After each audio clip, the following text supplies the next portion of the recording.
Il existe un moment précis que Carl Jung a méticuleusement documenté au fil de ses études cliniques. Un moment fugace, insaisissable, que la plupart d'entre nous ne perçoivent qu'une fois le point de non-retour atteint.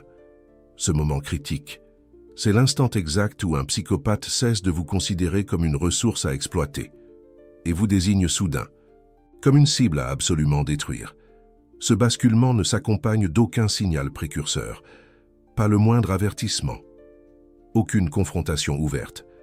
C'est une mutation interne, silencieuse, fragile, et pourtant terriblement calculée. Et dès que ce changement s'opère, sans que vous en ayez la moindre conscience, le compte à rebours implacable de votre perte est enclenché. Carl Jung a consacré des années à disséquer ce phénomène insidieux au sein de sa pratique. Il a observé impuissant des patients arrivés, dévastés, complètement incapables de comprendre ce qui venait de leur arriver. Tout semblait aller pour le mieux, confiait-il, abattu et soudain. Ma vie s'est écroulée. Jung a alors identifié que ce soudain était en réalité beaucoup moins impromptu qu'il n'y paraissait. Il existait un instant précis, un déclencheur spécifique, qui activait la phase de destruction dans l'esprit tortueux du psychopathe. Ce que vous allez découvrir aujourd'hui pourrait bien vous sauver. Je n'exagère absolument pas, car une fois qu'un psychopathe a pris la décision de vous anéantir, il déploiera une patience infinie, une froideur absolue et une absence totale de remords, nécessaires à l'exécution méthodique de son plan. Votre seule protection réside dans votre capacité à identifier ce moment fatidique, avant qu'il ne survienne, ou immédiatement après, lorsqu'il vous reste encore une chance d'agir. Mais avant de vous dévoiler ces déclencheurs spécifiques, il est impératif que vous appréhendiez une vérité fondamentale sur la psychologie du psychopathe. Une vérité que Jung a abondamment documentée et qui distingue radicalement ces individus du reste de l'humanité. Les psychopathes n'abordent pas les relations de la même manière que vous et moi. Pour eux, les gens ne sont pas des êtres humains dotés de droits, de sentiments et de dignité.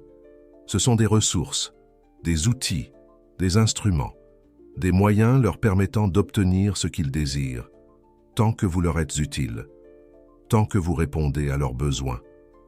Tant que vous ne représentez aucune menace, vous êtes relativement en sécurité.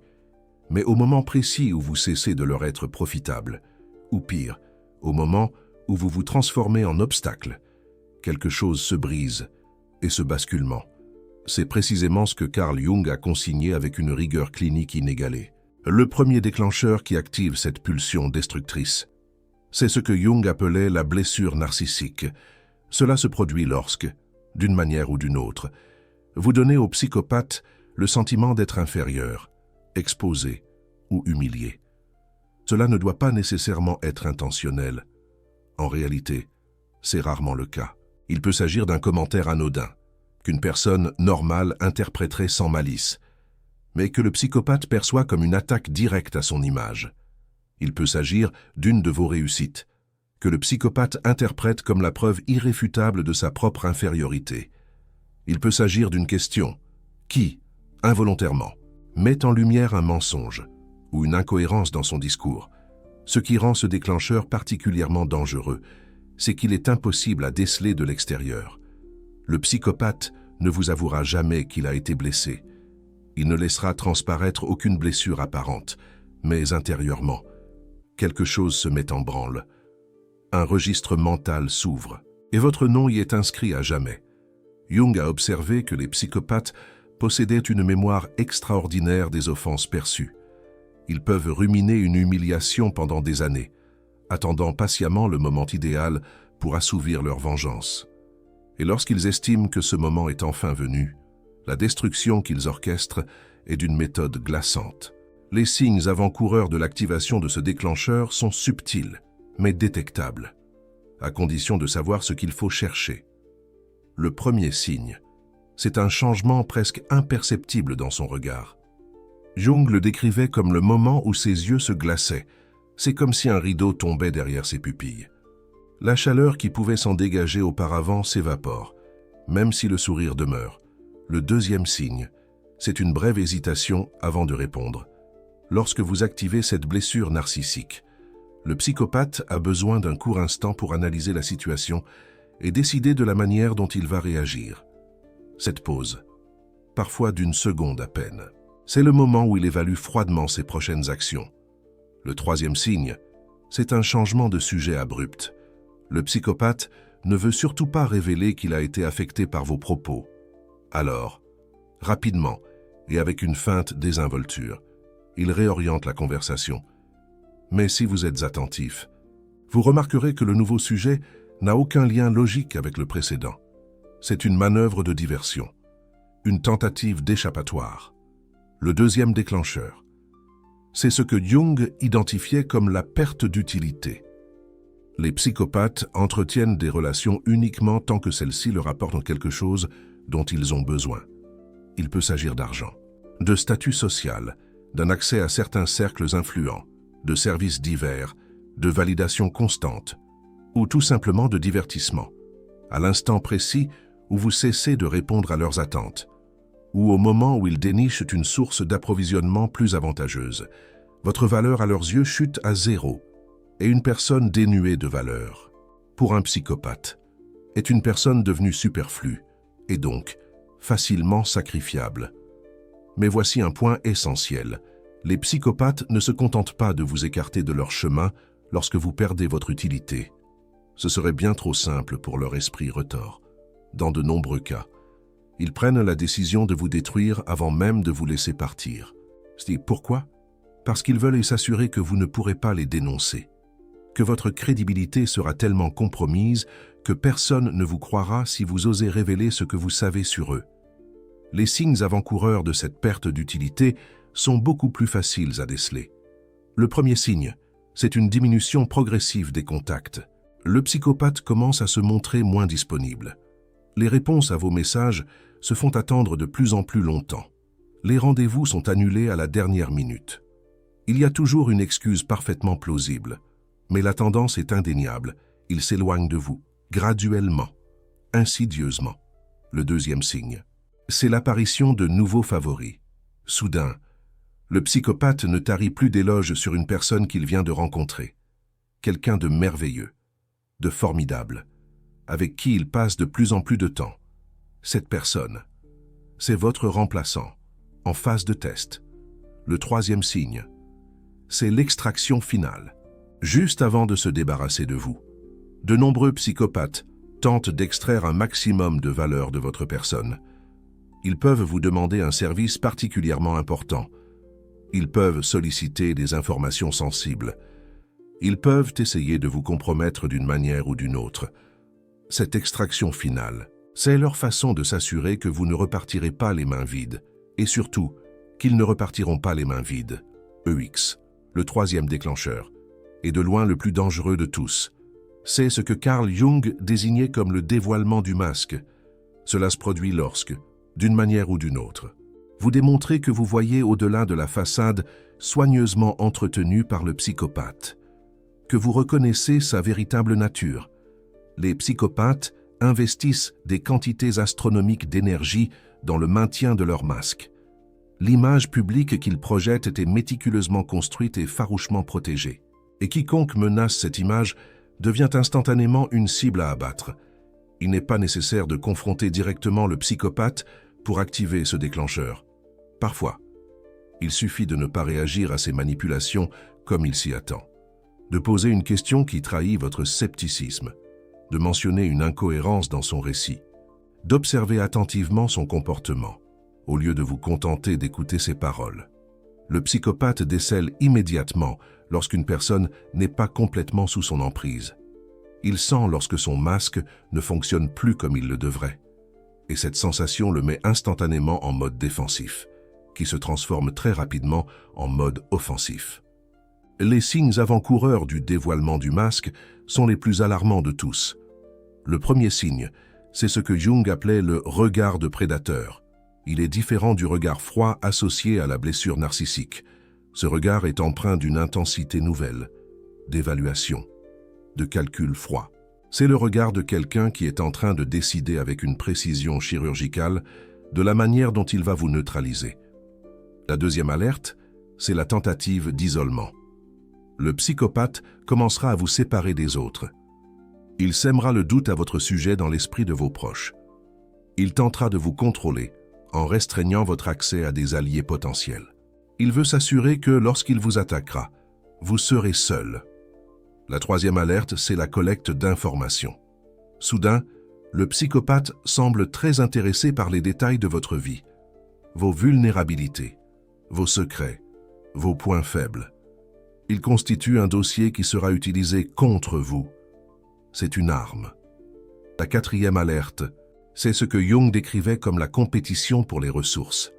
Cela se produit quand vous et le psychopathe voulez la même chose, que ce soit une promotion au travail, une relation amoureuse, une reconnaissance sociale ou toute autre ressource limitée.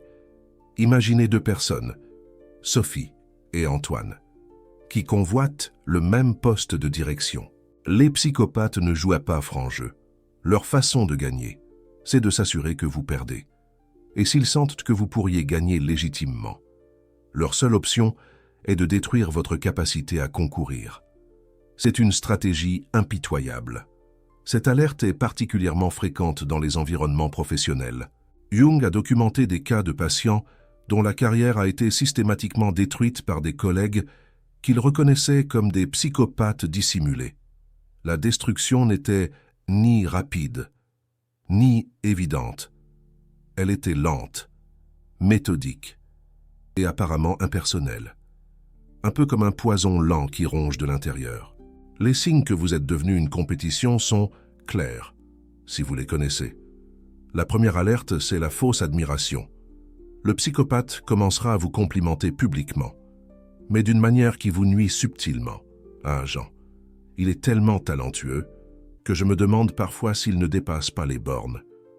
J'admire son ambition, même si j'espère que ça ne lui coûtera pas cher. C'est une façon détournée de semer le doute. La deuxième alerte, c'est le conseil empoisonné. Le psychopathe vous offrira une orientation qui, si vous la suivez, vous nuira.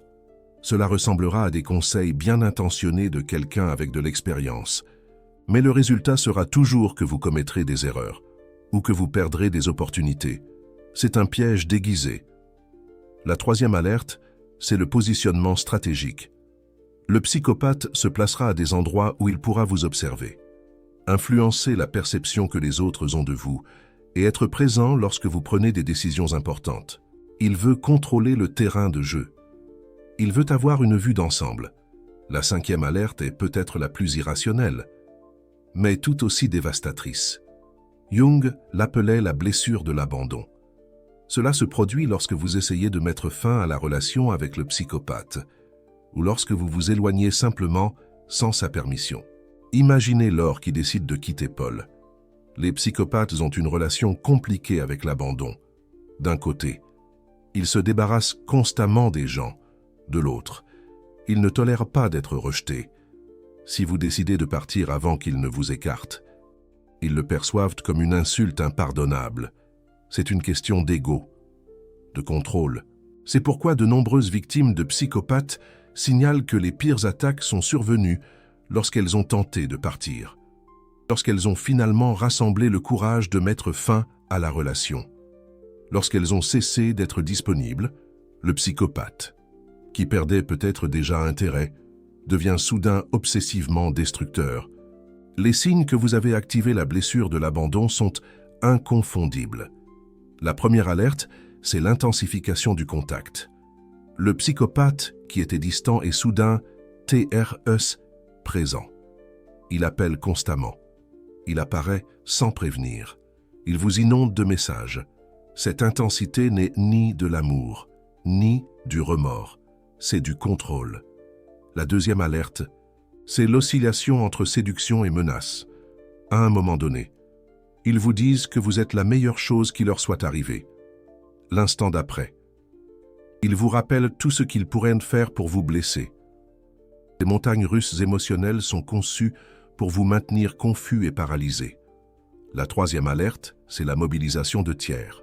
Le psychopathe commencera à parler à vos proches, amis, famille, collègues. Il sèmera des récits qui vous dépeignent comme instables, cruels ou dangereux. Il prépare le terrain pour la destruction de votre réputation. Maintenant, la question cruciale.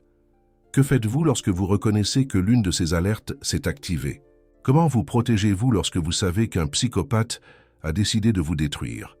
Jung a développé plusieurs stratégies basées sur sa compréhension profonde de la psychologie du psychopathe.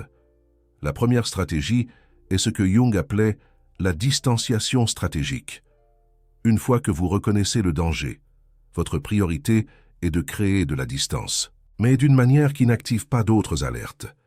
Cela signifie ne pas confronter, ne pas accuser, ne pas expliquer, simplement être moins disponible, avoir plus d'engagement, être occupé d'une manière que le psychopathe ne puisse pas critiquer.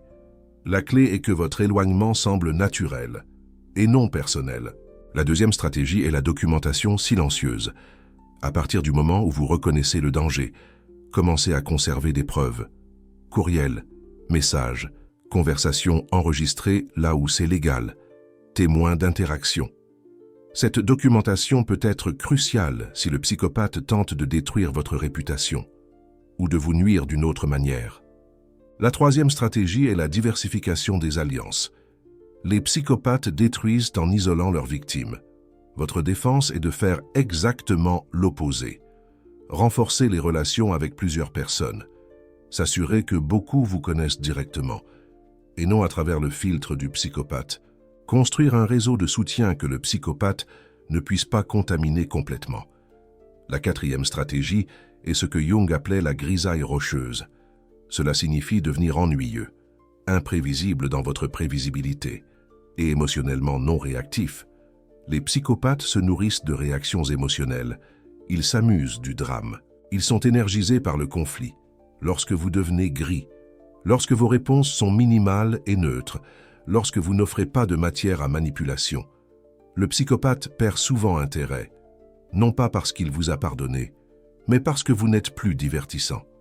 La cinquième stratégie est la plus difficile, mais la plus importante. Jung l'appelait la protection du soi. Lorsqu'un psychopathe décide de vous détruire, il n'attaque pas seulement votre réputation, votre travail ou vos relations. Il attaque votre sentiment de qui vous êtes. Il vous fait douter de votre mémoire, de votre perception, de votre raison. Protéger votre soi signifie maintenir une connexion avec votre propre vérité. Écrire ce qui se passe au fur et à mesure, pour que vous ne puissiez pas être convaincu plus tard que les choses étaient différentes. Maintenir le contact avec des personnes qui vous connaissent bien et peuvent valider votre réalité. Recherchez un soutien professionnel si nécessaire. Il y a quelque chose d'autre que Jung voulait que vous compreniez à propos des psychopathes et de leur décision de détruire. Et c'est peut-être le plus important de tout. La décision de vous détruire ne vous concerne pas. Elle les concerne EX. Vous n'avez rien fait de mal pour activer l'une de ces alertes. Vous étiez simplement vous-même. Vous avez eu du succès. Vous avez posé des questions. Vous vous êtes protégé. Vous avez essayé de partir. Ce sont des choses normales que les gens normaux font. Le problème n'est pas votre comportement. Le problème est la façon dont le cerveau du psychopathe traite ce comportement. Son incapacité à voir les autres comme des êtres humains avec des droits propres. Son besoin pathologique de contrôle. C'est une bataille interne.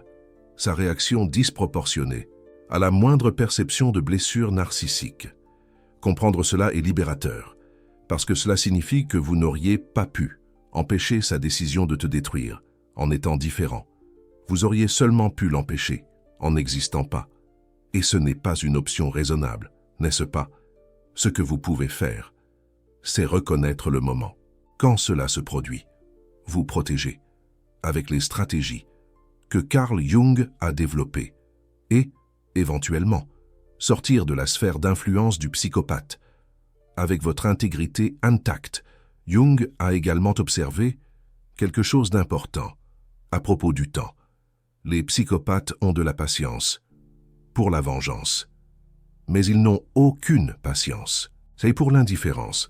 Si vous réussissez à maintenir la stratégie de roche grise suffisamment longtemps, si vous démontrez de manière consistante que vous n'êtes ni utile ni divertissant, beaucoup de psychopathes finiront par se tourner vers des objectifs plus faciles. Cela ne signifie pas qu'ils vous ont pardonné. Les psychopathes ne pardonnent jamais, mais cela signifie que l'équation coût-bénéfice de te détruire ne leur est plus favorable. Et ça, en termes pratiques, c'est presque aussi bien que le pardon. Je veux vous laisser avec quelque chose que Jung a écrit sur la nature de ces rencontres. Quelque chose qui, selon moi, résume la sagesse accumulée d'années d'études cliniques. Il a dit que la rencontre avec la méchanceté authentique est l'une des expériences les plus transformatrices qu'un être humain puisse vivre. Pas parce que la méchanceté est admirable, mais parce qu'elle nous oblige à confronter des réalités sur la nature humaine que nous préférerions ignorer. Quand un psychopathe décide de te détruire, vous êtes confronté à une vérité inconfortable, que certaines personnes n'ont pas la capacité de vous voir comme un être humain, que l'empathie que vous donnez librement ne sera pas réciproque, que les règles d'interaction sociale que vous supposez universelles ne s'appliquent tout simplement pas. À certaines personnes, cette confrontation est douloureuse, mais elle peut aussi être profondément éducative. Elle vous enseigne à vous protéger, elle vous enseigne à reconnaître des signaux que vous ignoriez auparavant. Elle vous enseigne que votre bonté est un cadeau que vous devez donner sélectivement, pas indiscriminément. Le moment exact où un psychopathe décide de te détruire est un moment de danger, mais il peut aussi être un moment de réveil, un moment où vous laissez derrière vous l'ingénuité et embrassez une façon plus sage de naviguer dans le monde. Jung croyait profondément en la capacité humaine de grandir à travers la souffrance, pas parce que la souffrance est bonne, mais parce que la réponse à la souffrance peut l'être. Et la meilleure réponse à la rencontre avec un psychopathe est de convertir cette expérience en protection permanente. Maintenant, vous savez ce qu'il faut rechercher. Vous connaissez les déclencheurs. Ça, vous reconnaissez les signaux. Vous avez les stratégies. Ce que vous faites avec cette connaissance dépend de vous. Mais je vais vous dire ceci. Le simple fait de connaître cette information vous a déjà changé. Vous n'êtes plus la victime parfaite que le psychopathe recherche. Vous n'êtes plus quelqu'un qui peut être pris par surprise.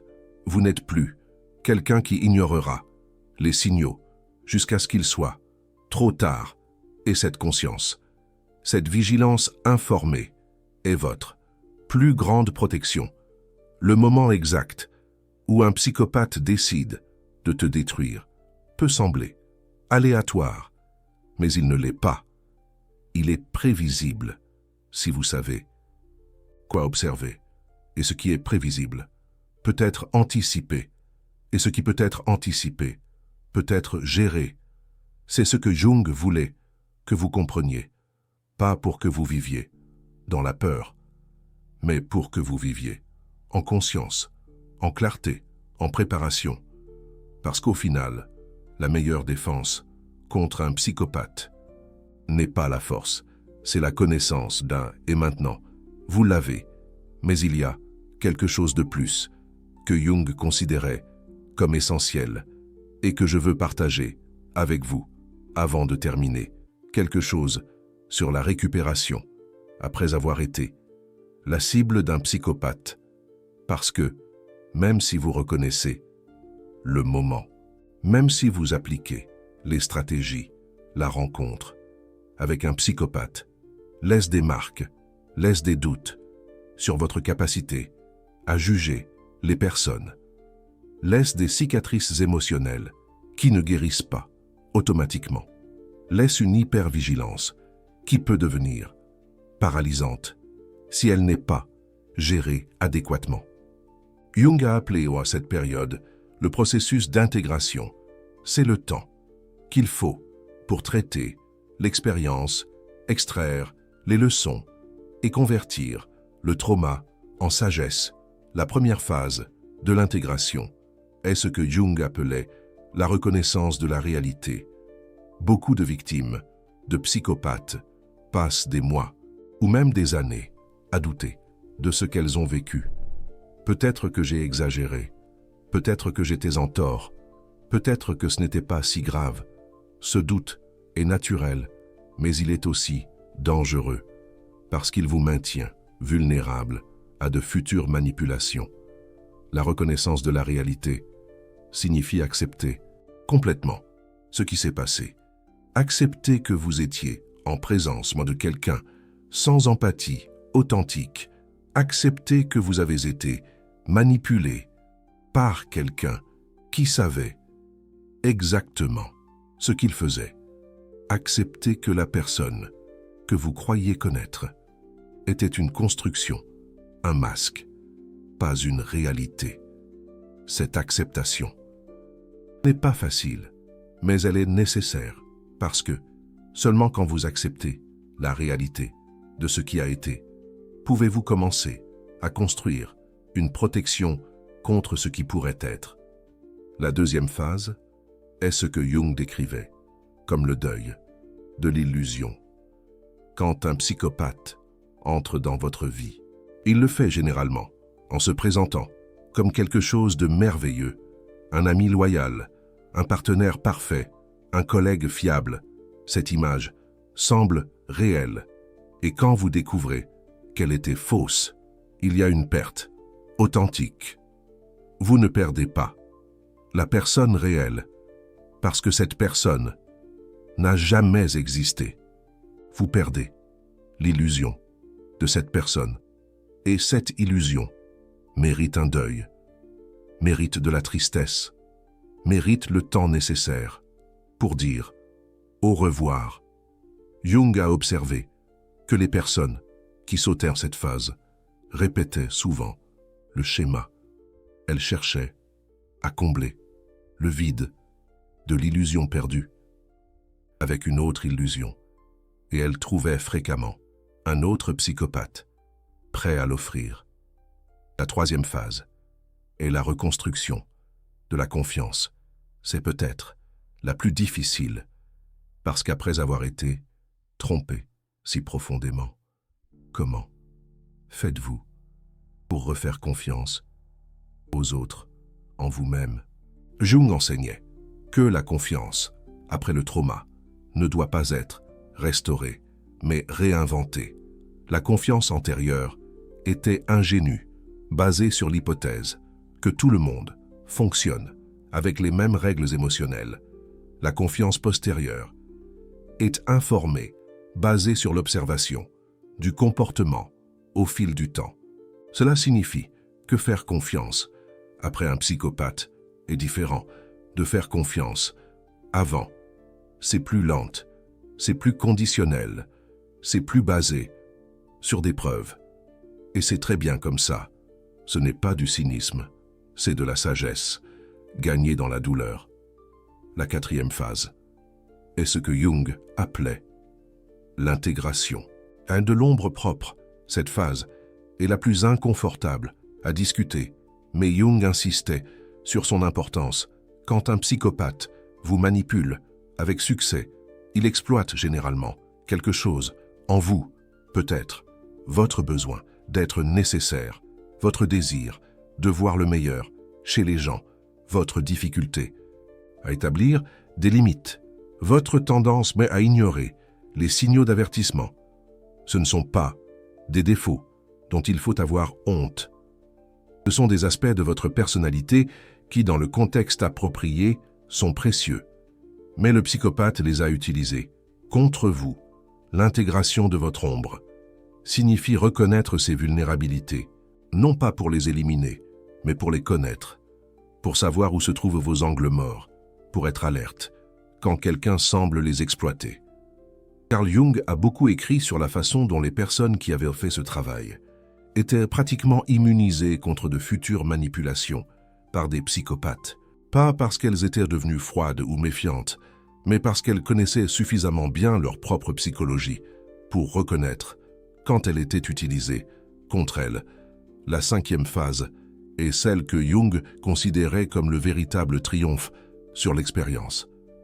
Il l'appelait la transformation de la souffrance en service. Beaucoup de personnes qui ont survécu à des psychopathes découvrent qu'elles ont une capacité unique à les reconnaître. Elles voient des signes que d'autres ne voient pas. Elles entendent des tonalités que d'autres n'entendent pas. Elles ressentent des alarmes que d'autres ignorent. Cette capacité peut être utilisée pour protéger les autres, pour avertir. Quand vous voyez quelqu'un tomber dans le même piège, pour partager des connaissances qui pourraient sauver quelqu'un de ce que vous avez vécu. Jung croyait que la souffrance, qui n'est pas transformée en service, se transforme en amertume. Mais la souffrance qui se transforme devient un but, et le but est l'antidote le plus puissant contre le trauma. Maintenant, il y a quelque chose que Jung a observé au sujet des psychopathes, dont peu de gens parlent, et je crois qu'il est important que vous le sachiez. Les psychopathes ne réussissent pas toujours dans leur destruction. En fait, ils échouent souvent. Et quand ils échouent, quelque chose d'intéressant se produit. Un psychopathe qui échoue à vous détruire perd de l'intérêt beaucoup plus vite que vous ne l'espéreriez. Pourquoi? Parce que l'échec ne lui procure aucune des choses qu'il recherche. Il ne lui donne pas de pouvoir. Il ne lui donne pas de divertissement. Il ne lui donne pas la confirmation de sa supériorité. Un psychopathe qui rencontre une résistance effective, qui voit que ses tactiques ne fonctionnent pas, qui reconnaît qu'il ne peut pas vous manipuler facilement, cherche généralement des objectifs plus faciles. Non pas parce qu'il vous a pardonné, mais parce que son temps est mieux investi dans des victimes plus vulnérables. C'est important, parce que cela signifie que votre résistance a une valeur au-delà de votre propre protection. Chaque personne qui résiste efficacement à un psychopathe est une personne que ce psychopathe ne détruira pas. Et chaque psychopathe qui ne rencontre pas de succès facile est un psychopathe qui, potentiellement, cessera d'essayer.